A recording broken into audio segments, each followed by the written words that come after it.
say we should do than what we've already done, number one. And number two, with regard to the ability of the United States to take action militarily, it is not in my purview to talk about classified information, but we feel quite confident we could deal a serious blow to the Iranians.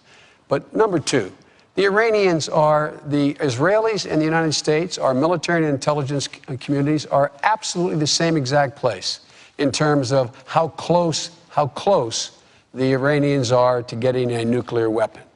They are a good way away. There is no difference between our view and theirs.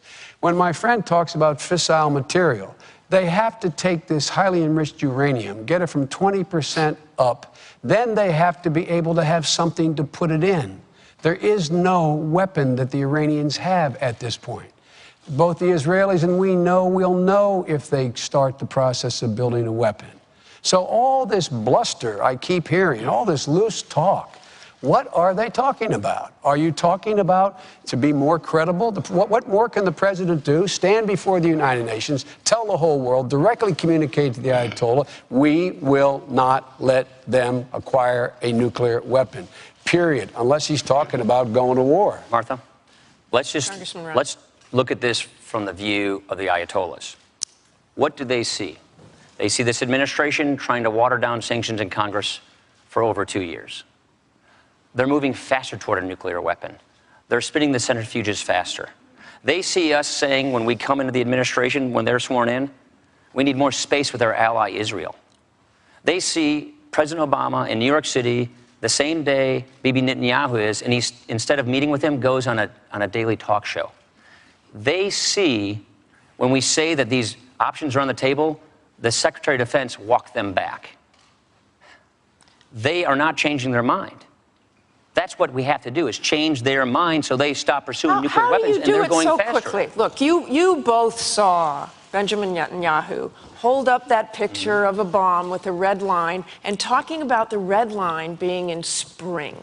So can you solve this? If the Romney-Ryan ticket is elected, can you solve this in 2 months before spring and avoid nuclear?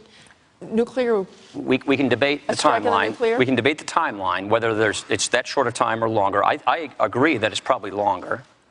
Number two, it's all about credibility. You don't agree with that bomb and what the Israelis might do. Look, we both, Vice President I don't want to go into classified stuff, but we both agree that to do this peacefully, you got to get them to change their minds. They're not changing their minds. And look at what this administration does. Let me tell you what the Ayatollah sees. The Ayatollah sees his economy being crippled. The Ayatollah sees that there are 50% fewer exports of oil.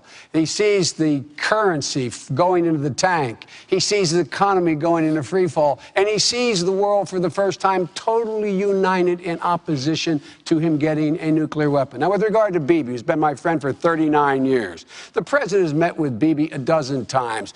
He's spoken to Bibi Netanyahu as much as he's spoken to anybody. The idea that we're not I was in just before he went to the UN, I was in a conference call with the president, with him talking to Bibi for well over an hour in stark relief and detail about what was going on. This is a bunch of stuff. Look, here's the deal. What does that mean, a bunch of stuff? Well, it means it's simply inaccurate. It's Irish. It is. We Irish call it malarkey. Thanks for the translation. No, we Irish call it malarkey. But last thing, the Secretary of Defense has made it absolutely clear. He didn't walk anything back. We will not allow the Iranians to get a nuclear weapon. What Bibi held up there was when they get to the point where they can enrich uranium enough to put into a weapon. They don't have a weapon to put it into.